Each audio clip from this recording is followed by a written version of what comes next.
பேரன்புமிக்க பள்ளியின் தலைமை ஆசிரியர் மற்றும் உள்ள ஆசிரியர்கள், எனது அருமை தம்பி வரலாற்று ஆசிரியர் ரவி அவர்கள், என்னோடு வந்திருக்கிற இந்த ஏற்பாடு செய்த பேராசிரியர் ஆறுமுகம் அவர்கள், எனக்கு முன்னாடி பேசிய வித்வான் சேரை பாலகிருஷ்ணன் அவர்கள், கவிஞர் சுப்பையா அவர்கள், அருமை மாணவ மாணவிகள் அனைவருக்கும் எனது கனிவான வணக்கங்கள். எனக்கு சினிமா பாட்டு தெரியாது, ஒரே ஒரு பாட்டு மட்டும் தெரியும்.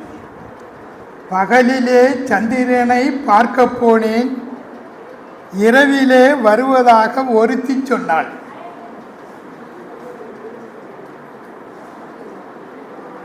இரவில் தான் சந்திரன் வரும், பகலிலும் சந்திரன் ஒளிர்கிறது, அதுதான் சோமசுந்தரம். சோம என்றாலே சந்திரன், சோம என்றாலே சந்திரன், அதுதான் மதியழகன். அவருடைய பார்வையில் பள்ளிக்கூடம் சிறப்பாக நடந்து கொண்டிருக்கிறது. நிறைய சொல்ல 40 நிமிஷத்துக்குள்ளே முடிக்கணும். என்னுடைய வரலாறு 1 மணி 10 நிமிஷத்தில் இந்திய வரலாறை சொல்லக்கூடியவன். பள்ளிக்கூடத்தினுடைய பெருமை சொல்லணும், நிறைய சொல்லணுங்கிற கதைகள் நிறைய இருந்தாலும் தம்பி ரவியெல்லாம் நிறைய சொல்லணும். மிகப்பெரிய ஒரு பள்ளி நிர்வாகி, ஆளுமை. எல்லா ஆசிரியரும் நான் அதுவும் குறை சொல்லுதாக நினைக்காதீங்க, எல்லோரும் பள்ளிக்கூடம் விட்டால் போயிடுவாங்க. பள்ளிக்கூடம் முடியும் போது முடித்து விட்டு தான் போவார், பூட்டிட்டு. அந்த அளவுக்கு ஒரு சிறப்பான முக்கியவர். இதெல்லாம் இருக்குது. மாணவர்களுக்கு வரேன். 10வது வகுப்பு வரை தான் உங்களுக்கு வரலாறு சமூக அறிவியல் பாடம் நடக்கிறது. +1 +2 கல்லூரி வரும்போது இந்த வரலாற்று பாடமும் சமூக அறிவியல் பாடமும் இல்லாமல் போய்விடுகிறது. +1 subject physics, chemistry, zoology, maths அந்த சப்ஜெக்ட் பெறுது. ஆக இவருக்கு அடிப்படையான வரலாறு 10வது வகுப்போடு முடிந்து விடுவதால் பொது தேர்வுக்கு, அரசாங்கத்தினுடைய வேலைவாய்ப்பு தேர்வுக்கு நடக்கின்ற குரூப் 2, 4 போன்ற ஸ்டாஃப் செலெக்ஷன் போன்ற தேர்வுகளுக்கெல்லாம் 20% வரலாற்றிலிருந்தும் சமூக அறிவில் இருந்து தான் கேள்வி கேட்கிறார்கள். இது தெரியாமல் சிலர் பயிற்சி பெற்றுவிட்டு தனியாக இருக்கிற IAS, IPS பயிற்சிகளுக்கு போய் கொண்டிருக்கிறார்கள். அங்கே போய் தான் வரலாறு தெரிந்து கொள்கிறார்கள்.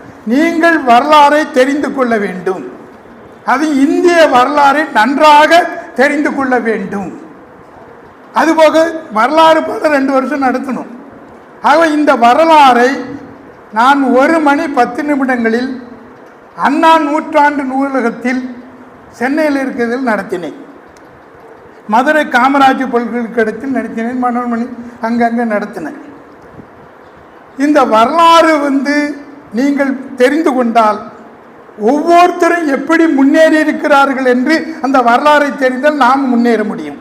ஆகவே வரலாறு பாடம் இப்பொழுது +1க்கும் +2க்கும் இல்லாத போது இந்த நான் சொல்லுகின்ற இந்த வரலாறு 40 நிமிடங்களில் உங்களுக்கு சொல்லுகிறேன்.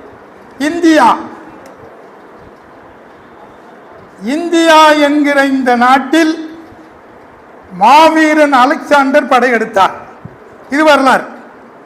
கிமு 323 அவர் படையெடுத்து வருகின்ற பொழுது, உங்களுக்கு போர் அடிக்கும், இடையில போர் அடிக்காமல் கொண்டு போயிடுவேன். இந்த வரலாறு 323 அவர் இந்தியாவுக்கு படையெடுத்து வந்தார். போரஸ் நாட்டு மன்னன் புருஷோத்தமன் எதிர்த்து போரிட்டான்.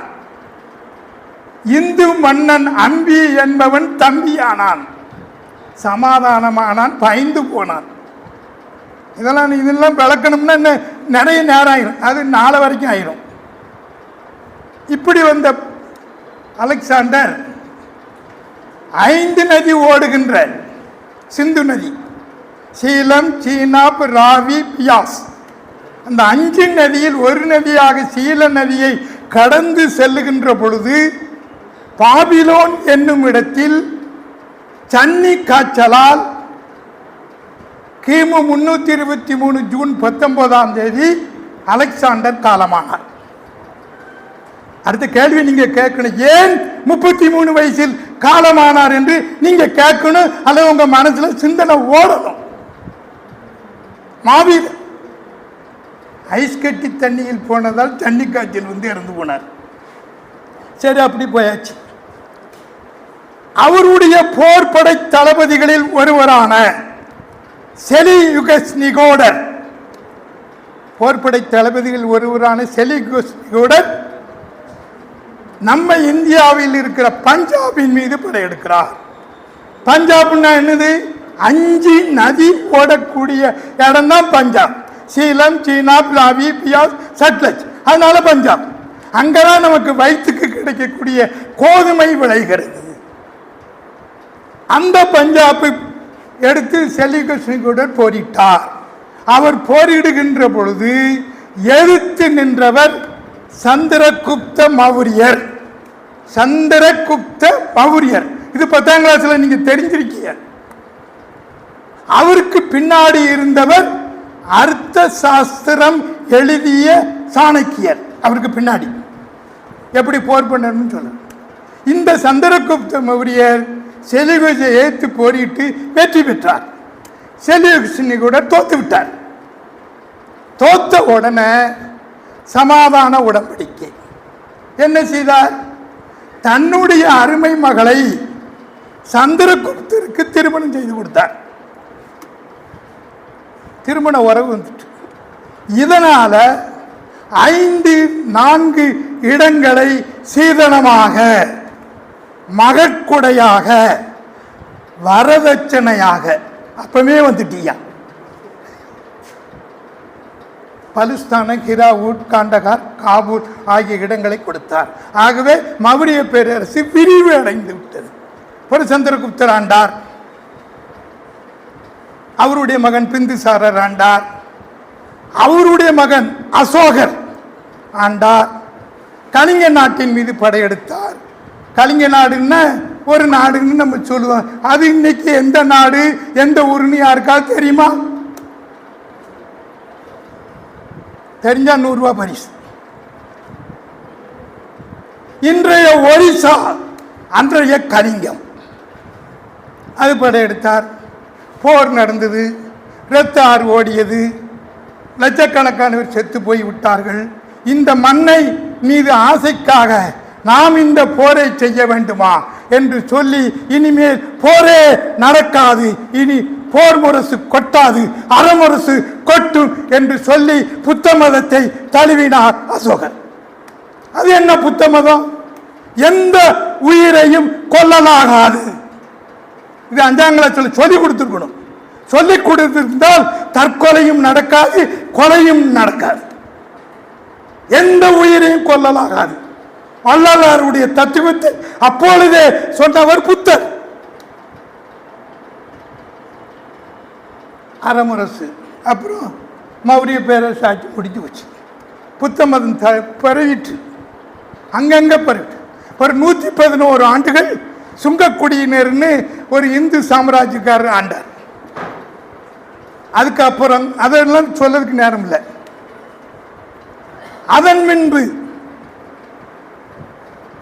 அதன் பின்பு கனிஷ்கர் என்பவர் ஆண்டார். அவருக்கு பூர்வீகம் சைனா. சைனாவில இருந்து வந்து இங்க வந்து ஆண்டார்.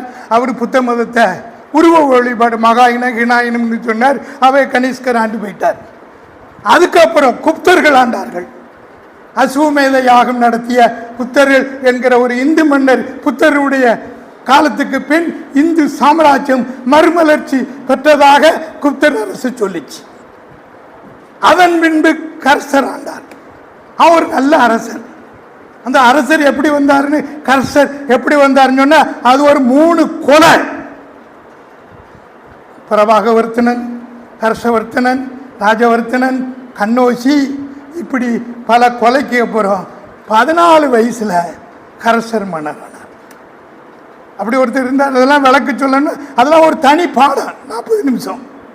அந்த அரசருக்கு அப்புறம் அந்த அரசர் என்ன செய்தார்?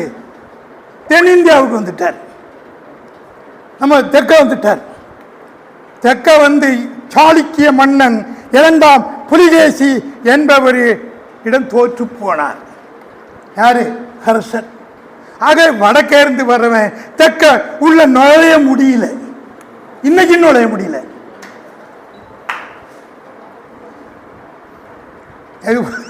ஹர்ஷர் அந்த 2ஆம் புலிகேசி என்ன பண்ண? அதுக்கு தெற்க வந்தான். பல்லவ மன்னன் மகேந்திரவர்மன் என்கிற ஒரு மன்னனை எதிர்த்து போரிட்டான். மகேந்திரவர்மன் தோத்து போயிட்டார். ஒரு 2ஆம் புலிகேசி ஜெயிச்சிட்டார். ஒரு அப்பாட்ட தோத்து போன 2ஆம் புலிகேசி அவருடைய மகன் நரசிம்ம பல்லவன் 2ஆம் புலிகேசியை தோற்கடித்து, சாளுக்கிய மன்னன் தோற்கடித்து வாதாபி கொண்டான் என்று புகழ் பெற்றார் நரசிம்மவர்மன். ஆக இந்த ஹர்ஷருக்கு அப்புறம் அங்கே வர முடியல. பிறகு இங்கே தெற்க தென்னிந்தியாவில் யாரெல்லாம்டா? நிறைய யாதவர்கள், கௌசாலர்கள், அவர்கள் இவர்கள் திருமல நாயக்கர்கள் வரைக்கும் இங்கு ஆண்டபோது வடக்கே காஷ்மீரம், மாலவரம், குர்ஜரம், குஜராத்து, வங்காளம், ஊபி, அங்கே எங்கெல்லாம் ராஜபுத்திரர்கள் என்பவர்கள் ஆண்டார்கள். ராஜபுத்திரர்கள் அவர்கள் ஆண்டார்கள்.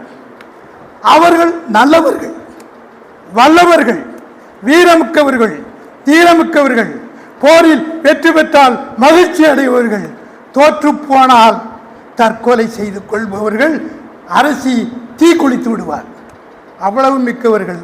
ஆனால் இந்த ராஜபுத்திரர்கள்ட்ட என்ன கிடையாது? ஒற்றுமை கிடையாது. இந்த ஒற்றுமை கிடையாததுனாலே கிபி 1000 வந்துட்டு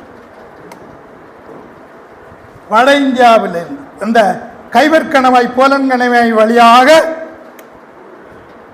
கஜினி மாமூது என்பவன் படையெடுத்தான். அவன் 17 முறை படையெடுத்திருக்கான். இங்க இருக்கிற செல்வங்களை, இங்க இருக்கிற பொருள்களை, தங்கங்களை, மூர்கான்லேருந்து சோமநாதபுரம் எங்க இருக்குன்னா குஜராத்தில் இருக்கு. அந்த கோயில் இருக்கிற சிவன் தங்கத்தில் இருக்கு. அதை உடச்சி எடுத்துட்டு போயிட்டான். சரி, கஜின் மாமூதி படை எடுத்துட்டு போயிட்டார். அவர் அங்கே என்ன செய்தாருங்கிறது வேற. அதன் பின் கிபி 1191 கோரி முகமது என்பவர் படையெடுத்தார். அவர் படையெடுத்தது அதுக்கு முன்னாடி டில்லி ஆட்சி ஆண்ட பிரிதிவிராஜ் என்கிற ஒரு மன்னன், கண்ணோசி ஆண்ட ஜெய்சந்தர்னு ஒரு மன்னன். ஜெய்சந்தருக்கு ஒரு மகா சினிமா படம் கூட வந்திருக்கு. சம்யுக்தைக்கு சுயவரம் வருது. சுயவரம்னா என்னதுன்னு நான் வளர்க்கறதுக்கு நேரம் இல்லை. சுயவரம் வரும்போது முறமாப்பிள்ள யாரு? பிரிதிவிராஜ். இவனை சுயவரத்துக்கு கூப்பிடல, அவன் அரசியை தூக்கிட்டே போயிட்டான். பிரிதிவிராஜ். சம்யுக்தின்னு ஒரு திரைப்படத்தில் இந்த இந்திய வரலாறை பற்றி ஒரு படம் இருக்கு. பிறகு அது முடிஞ்சிச்சு. உடனே ஜெயச்சந்தருக்கு கோவம் வந்துட்டு மருமகனை டில்லி ஆட்சி மீறி ஆண்ட பிரிதிவிராஜை தோற்கடிக்க வேண்டும் என்பதற்காக கோரி முகமதை வரவழைத்தார். கோரி முகமதுக்கும் பிரிதிவிராஜுக்கு நடந்த போரில் 1191 தானேஸ்வரம் என்று சொல்லக்கூடிய தரேயின் என்னும் இடத்தில் போர் நடந்தது. அந்த போரில் பிரிதிவிராஜ் வெற்றி பெற்றார். கோரி முகமது தோத்து விட்டார். தோத்தது மீண்டும் 1192 கோரி முகமது வரார் இந்தியாவுக்கு. இந்தியாவுக்கு வருகின்ற பொழுது அவர்கிட்ட ஒரு பையன் இருந்தான். அவர் அடிமைகள் தேவை, அடிமைகள் தேவை, அடிமைகள் தேவைன்னார். ஆனால் ஒரு அடிமையை கொண்டு ஒரு அனாதையாக இருந்த ஒரு பையனை தத்து எடுத்து ஒரு பேராசிரியர் படிக்க வச்சு ஆளாக்கி, பேராசிரியர் இறந்த பிறகு அவருடைய மகன் இந்த அடிமையை கோரி முகமதுக்கு வித்துட்டான். அந்த கோரி முகமதுக்கு வித்துட்ட அந்த அடிமை கோரி முகமதுட்ட விசுவாசம், நம்பிக்கை, போர்த்திறன் இவ்வளவு இருந்ததனால் அவனை போர்படை தளபதி ஆக்கி அதே இரண்டாவது தரேயின் போர் நடந்தது. அந்த போரில் கோரி முகமது வெற்றி பெற்றார். பிரிவுராஜ் கொல்லப்பட்டார். அதனால அவருடைய அடிமையாகிய அந்த அடிமைதான் குத்புதீன் ஐபக். அவர்தான் இந்தியாவின் முதல் இஸ்லாமிய மன்னன். ஒரு அடிமை வம்சம். அவருக்கு இன்னும் டில்லியில் ஒரு இரும்பு தூண் இருக்கு, குத்புதீனார் இன்னும் இருக்கு, போய் பார்க்கலாம். ஒரு அடிமை வம்சம். அதில் நிறைய பேர் ரஷ்யா பேகம், பால்பன், அடிமை வம்சம். அலாவுதீன் கில்ஜி ஒரு மன்னன், கில்ஜி வம்சம். அவன் நல்லவன். அவனுடைய போர்படை தளபதியா மதுரை வரைக்கும் வந்தான். மாலிகாபூர்ங்கிறவன் ஒருத்தர் வந்தான். நாளைக்கு ஒரு கேள்வி கேட்பான், அலாவுதீன் கில்ஜியின் போர்படை தளபதி யார்? மாலிகாபூர். டிக்கெட் அடிச்சா மார்க்கும் 3. இப்படி போய்கிட்டு இருக்கும்போது அவருடைய காலத்தில் எவனும் தண்ணி போடக்கூடாது. தண்ணி போட்டால் உள்ள போயிட வேண்டியது. ஆக அலாவுதீன் கில்ஜி வம்சம், அப்புறம் செய்யத்து வம்சம், அப்புறம் துக்ளக் வம்சம், செய்யத்து வம்சம், கடைசியில் லோடி வம்சம். இப்ராஹிம் லோடி என்பவன் ஆண்டான். இப்ராஹிம் லோடி வம்சம்னு அதுக்கு பேர். அந்த லோடி வம்சத்தில் இப்ராஹிம் லோடி கொடுங்கோல் ஆட்சி செய்ததால், மக்களால் தாங்க முடியாததனால் தௌலத் கான் லோடியும் ஆலங்கான் லோடியும் ஒருவனை கூப்பிடுதான், நீ வாயா இந்த லோடியை இப்ராஹிம் லோடியை க்ளோஸ் பண்ணணும், கொடுங்கோல் ஆட்சி மக்களால் தாங்க முடியவில்லை, வா வா என்று ஒருவனை கூப்பிட்டான். அவர்தான் பாபர். அந்த பாபர் பர்கானா நாட்டில் மன்னன், ஜாமர்கண்டு மன்னன், ஒரு அனாதையான மன்னன். 23 வயசுல 1526 ஏப்ரல் 21 பானிபட் என்னும் இடத்தில் போர் நடந்தது. இப்ராஹிம் லோடிக்கும் பாபருக்கும். அந்த போரில் பாபர் வெற்றி பெற்றார். போர் 5 மணி வரைக்கும், 5:30 மணி வரைக்கும் நடக்கணும். மூஞ்சு கற்கள் நேரம். இப்பமெல்லாம் 6 ரொம்ப. சூரியன் மறையும், சந்திரன் வரும். அதான் மூஞ்சு கற்கள் நேரம். போர் விதிப்படி. ஆனால் 1:30 முடிஞ்சிட்டு. ஏன் முடிஞ்சது? முதலில் இந்தியாவில் பீரங்கி படையை உபயோகப்படுத்தியது பாபர்.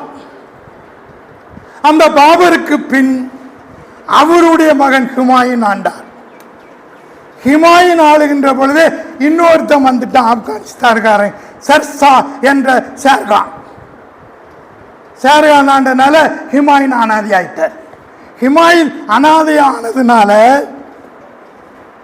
அவருடைய மனைவி அரசி குடிக்க தண்ணி காக்கா, எனக்கு தண்ணி கொடுங்க. அங்கே தண்ணியே கிடைக்கல. ஏத்தாக்கள் ஒருத்தன் மாதுளம்பழம் வித்துட்டு வந்தான். மாதுளம்பழம் வித்துட்டு வந்தவன் வந்து, நீ தண்ணி கேட்டாய், நீ மாதுளம்பழமே உனக்கு கிடைக்கிறது. ஆகவே உன் வயிற்றில் பிறக்கிற குழந்தை பெரிய உலக புகழ் பெற்ற ஒருவனாக பிறப்பான் என்று ஹுமாயூன் சோசியம் சொல்லிட்டு போயிட்டார். அந்த குழந்தை தான் 15/10/1542 பிறந்த மன்னன் தான் மகா அக்பர். இதே தேதியில்தான் நம்முடைய அப்துல் கலாமும் பிறந்திருக்கிறார். 15/10. மரண உணர்ச்சி.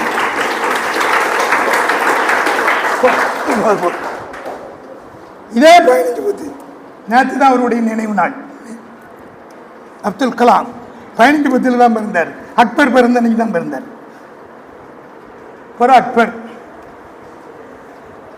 அக்பர் ஹுமாயூன் திரும்ப ஹுமாயூன் மன்னரானார். அக்பர் வந்தார். அக்பரில் வந்து அவர் என்ன பண்ணார், எல்லா மதமும் வேணும்னார்.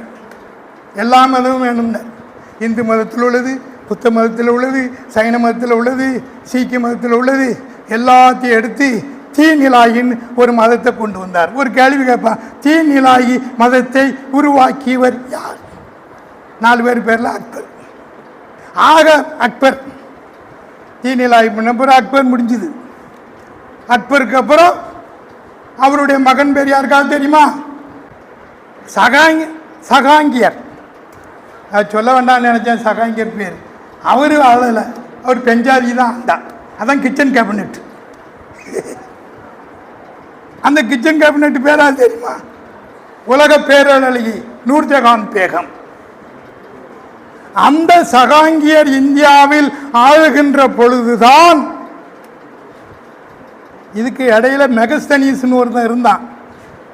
அந்த சந்திரகுப்தர் மௌரியர் காலத்தில் செல்யூகிஸ் நிகழ்வுடைய நண்பர், எப்பா நீ இந்தியாவுக்கு போ, என் மகா எப்படி இருக்கா பாரு, நலம் விசாரின்னு சொல்லிட்டு வா, கேட்டுட்டு வான்னு சொல்லி மெகஸ்தனிஸ் இந்தியா வந்து இந்தியா, இமயமலை, சமவெளி, பிரம்மபுத்திரா, தக்கான பீடபூமி, அரபிக்கடல், வங்கக்கடல் எல்லாம் சுற்றி பார்த்துட்டு இந்தியா இண்டிகா என்கிற நூலை எழுதியவர் மெகஸ்தனிஸ்.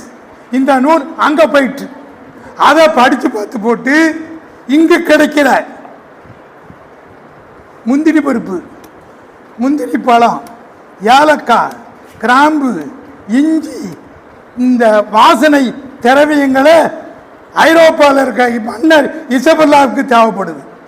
ஆகவே ஒருத்தனுக்கிட்ட கப்பலை கொடுத்து, ஏ வாஸ்கோட காமா, நீ போய் இந்தியாவை போய் கண்டுபிடிச்சி எப்படியாவது இங்கே இருந்து முந்திரி பருப்பை வாங்கிட்டு வா, ஏலக்காயை வாங்கிட்டு வா, மிளகை வாங்கிட்டு வான்னு சொல்லி அனுப்புனாங்க. அந்த வாஸ்கோட காமா 1498 மே மாதம் 20ஆம் தேதி கள்ளிக்கோட்டை, இன்னைக்கு இருக்க கோழிக்கூடுக்கு வந்தான் வாஸ்கோட காமா. டச்சுக்காரர்கள், போர்த்துகீசியர்கள், பிரெஞ்சுக்காரர்கள் இப்படி நிறைய பேர் வந்துட்டான். இந்த டச்சுக்காரன் இன்னைக்கும் இங்கேருந்து இஸ்லாமியர்கள் கட்சி யாத்திரைக்கு போவாங்க, அவ்வளோரையும் கொன்னுருவான். அப்படி இருந்த நிலை. அப்போ பார்த்து இந்த சகாங்கியர் ஆளுகின்ற பொழுது, நம்ம கேட்கியா, சகாங்கியர் ஆளுகின்ற பொழுது ஆங்கிலேயருடைய பிரதிநிதி சர் தாமஸ் ரோ ஹாக்கின்ஸ் என்கிற 2 பேர் வந்து, ஐயா சகாங்கிரே, இந்தியாவில் வியாபாரம் செய்வதற்கு, வணிகம் செய்வதற்கு எங்களுக்கு அனுமதி தாருங்கள் என்று கேட்டார். சகாங்கியர் அனுமதி கொடுத்தார். கொடுத்ததின் காரணம், இங்கு இருக்கிற முஸ்லிம்கள் கட்சி யாத்திரைக்கு போகும்போது பாதுகாப்பாக போக வேண்டுமானால் ஆங்கிலேயர்கள் துணை வேண்டும் என்பதற்காக கொடுத்தார். ஆகவே ஆங்கிலேயர்கள் வியாபாரத்துக்கு வந்து விட்டார்கள், பிரெஞ்சுக்காரர்கள் வந்து விட்டார்கள், டச்சுக்காரர்கள் வந்து விட்டார்கள், போர்த்துகீசியர்கள் வந்து விட்டார்கள், ஒரு ஆங்கிலேயர்கள் உள்ள வந்துட்டார். வியாபாரம் நடக்கு. ஒரு சகாங்கியர் காலம் முடிஞ்சுது. சகாங்கியர் காலம் முடிஞ்ச உடனே அடுத்தது யாராவது தெரியுமா? சொல்லுமா. சகாங்கியருக்கு அப்புறம் வந்துடும். தாஜ்மஹால் பார்த்துருக்கீங்களா? தாஜ்மஹாலை கட்டினது யாரு? ஷாஜகான். யார் சொன்னா? ஷாஜகான். ஷாஜகான் ஷாஜகானுக்கு அப்புறம் ஷாஜகான் அவுரங்கசீப் காலத்தில் தான் ஆங்கிலேயர்கள் உள்ளே புகுந்துட்டாங்க. அப்புறம் ஆங்கிலேயர்களுடைய ஆட்சி வந்துட்டு, ஆங்கிலேயர் இங்கே ஆட்சி வந்தோடனே அதில் நிறைய அந்த பிற வாரங்கேசிங், ராபர்ட் கிளைவு, திப்பு சுல்தான் இப்படி போராட்டங்கள்லாம் நடந்து ஆங்கிலேயர்களை வெளியேற்ற வேண்டும், ஆங்கிலேயர்களை வெளியேற்ற வேண்டும் என்று வடக்கையும் தெற்கையும் வீரபாண்டிய கட்டபொம்மன், நெல்கட்டிஞ்செவில் புலித்தேவன், நம்மூரில் இருக்கிற பாரதி, நம்மூரில் இருக்கிற வஉசி, இவர்களெல்லாம் ஆங்கிலேயர்கள் ஆட்சியை எதிர்த்து போராடினார்கள். ஆங்கிலேய ஆட்சி போராடி கடைசியில் ஒரு அமைப்பை ஏற்படுத்தி, அந்த அமைப்பு தான் 1885 டிசம்பர் 28ஆம் தேதி பம்பாயில் கூடிய காங்கிரஸ் மாநாட்டில் இந்தியாவுக்கு சுதந்திரம் வேண்டும் என்று கேட்டார்கள். அதில் போராடினாங்க, போனாங்க, வந்தாங்க. அதில் காந்திஜி வந்தார். உப்பு சத்தியாகிரகம், ஒத்துழையாமை இயக்கம், ஒரு வெள்ளையணி வெளியேறு இயக்கம், இப்படியாக பல போராட்டங்களை, ஒவ்வொரு போராட்டத்தையும் சொல்லணும்னா 40 நிமிஷம். வெள்ளையணி வெளியேறு, உப்பு சத்தியாகிரகம், ஒத்துழையாமை இயக்கம், சட்ட மறுப்பு இயக்கம், இப்படி பல இயக்கங்கள்லாம் செய்து காந்திக்கு மிகப்பெரிய வரவேற்பு வந்து நாட்டுக்கு சுதந்திரத்தை கொடுக்கப்பட வேண்டும் என்பதற்காக 1900 என்னைக்கு சுதந்திரம் கிடைச்சது? 47 15ஆம் தேதி கிடைச்சது. சரி, கிடைச்சாச்சு. ஆமாம், ஆகஸ்ட் 15ஆம் தேதி வரப்போ நாடு சுதந்திரம் பெற்றாச்சு. நாட்டின் முதல் பிரதமர் யார்? Very good. முதல் பிரதமர் 1952 அவர் முதல் பிரதமர். 17 ஆண்டுகள் ஆண்டார். திட்டமிட்ட பொருளாதாரம், கோஷ்டி சேரா கொள்கை, அதான் பஞ்சசீல கொள்கை. இதன் மூலம் இந்த நாட்டை உயர்த்தி பிடிப்பதற்காக திட்டமிட்ட பொருளாதார திட்டத்தின் மூலம் அப்பொழுது தமிழகத்தில் முதலமைச்சராக இருந்த காமராஜ் திட்டமிட்ட பொருளாதாரத்தில் தான் அவர் பள்ளிக்கூடத்தை திறந்தார், அணையை கட்டினார், தொழிற்சாலை உண்டாக்குனார், படித்தவனுக்கு பால்டெக்னிக்கை உண்டாக்குனார், படித்தவனுக்கு ஐடியை உண்டாக்குனார். ஆகவே அவர் ஒரு கல்வி புரட்சி செய்ததுனால இந்த திட்டமிட்ட பொருளாதாரத்தில் காமராஜ் பணியாற்றினார். பிறகு அங்கே பிரதமர் நேரு 17 ஆண்டுகள் ஆண்டார். 62 பஞ்சசீல கொள்கையில் கையெழுத்திட்ட சீன அதிபர், சீனா சூயன் லாயின் ஒரு பிரதமர் இருந்தார். அந்த பிரதமர் என்ன பண்ணாரு? நேரும் கையெழுத்து போட்டாங்க, இனிமேல் போரே செய்வதில்லை, எந்த நாட்டையும் பிடிப்பதில்லை. கையெழுத்து போட்டுட்டு 1962 நம்முடைய லடாக்கை போர் செய்துட்டார். இந்த போர் அவருடைய மனதை தொட்டது, பாதித்தது.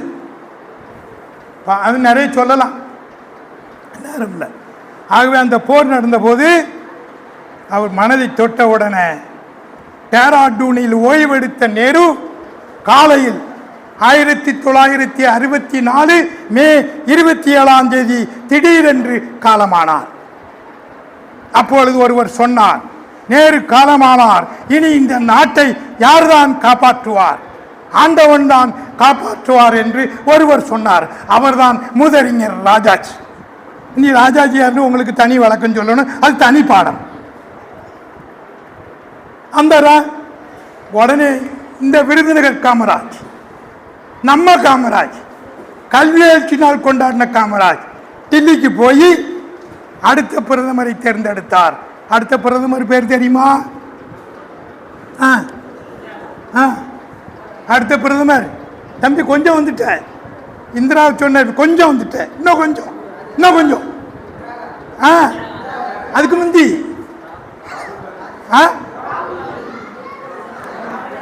சரி நாராயண் சரி பரவாயில்ல. லால் பகதூர் சாஸ்திரி இரண்டாவது பிரதமர், லால் பகதூர் சாஸ்திரி. அவர் இம்பிட்டு போதார் 4 அடி. அப்போ 1965 பாகிஸ்தான் இன்னைக்கு சண்டைக்கு வரான்ல பாகிஸ்தான், இன்னைக்கு சண்டை நடக்கல பாகிஸ்தான்.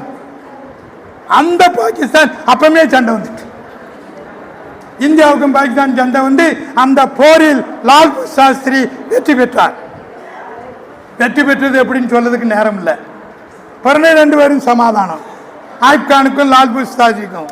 ஆகவே 1966 ஜனவரி 2ஆம் தேதி டாஸ்கண்டுக்கு போனார்.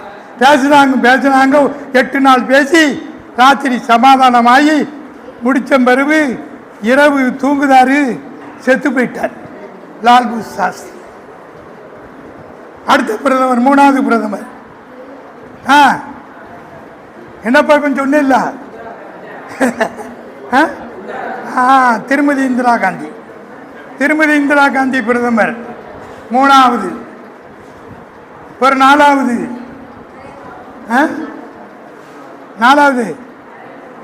ராஜீவ்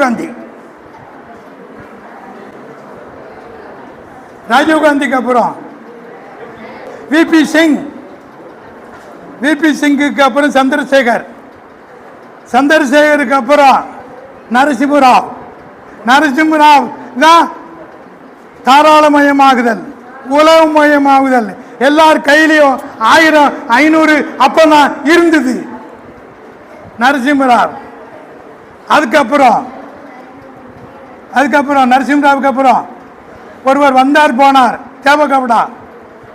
அதுக்கப்புறம் ஐகே குஜ்ராலுக்கு அப்புறம்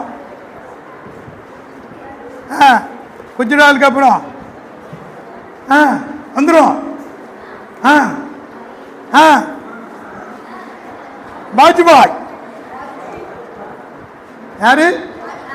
ஆமா, அவருடைய சாதனை சொல்லலாம். 8 வழிச்சாலை, உலகத்துக்கு இந்தியாவுக்கு அப்துல் கலாமை அறிமுகப்படுத்திய அற்புத மனிதர் தான் வாஜ்பாய். வாஜ்பாய்க்கு அப்புறம் மன்மோகன் சிங்குக்கு அப்புறம் நரேந்திர மோடி, இன்றைய பிரதமர் நரேந்திர மோடி.